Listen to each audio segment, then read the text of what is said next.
Donc, cette première vidéo est consacrée à la découverte d'un exemple qui est l'exemple d'un commercial de la société ConvertPlus qui commercialise un logiciel d'intelligence artificielle.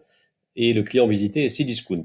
Cdiscount est un grand acteur du e-commerce qui est intéressé d'utiliser ce logiciel pour améliorer la conversion de son trafic web en commande pour gagner plus d'argent et plus de marge. Donc, on va revoir rapidement le contenu de cet exemple assez simplifié, mais qui pourrait être assez typique d'informations que vous auriez récupérées suite à un rendez-vous chez ce client.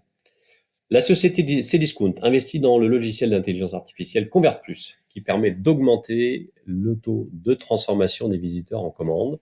Le logiciel coûte 4 000 € d'abonnement par an et le ConvertPlus se rémunère en plus avec 0,1% du chiffre d'affaires sur les ventes additionnelles.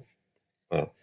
Cdiscount décide de mettre en œuvre le logiciel d'abord sur un petit périmètre, pas sur tout l'ensemble de leur activité, un périmètre de 1 million de chiffres, 1 million d'euros de chiffre d'affaires. Et l'ambition de ConvertPlus est de proposer, grâce à l'intelligence artificielle, une amélioration du taux de transformation de 30%. En sachant que le taux de transformation actuel de trafic en commande de Cdiscount est de 1%. Et que celui-ci passerait donc à 1,3%.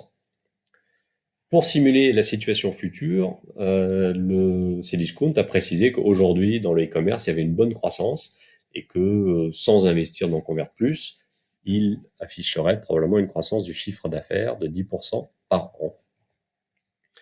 La marge de Cdiscount est une marge de distribution assez faible, de type 2%.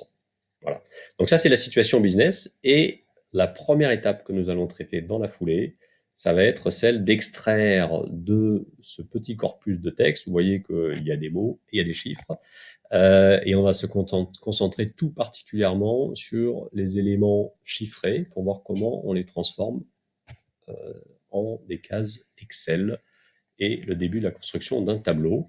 Et tout particulièrement, nous allons voir comment ces données-là sont retranscrites avec une certaine rigueur dans un premier tableau Excel.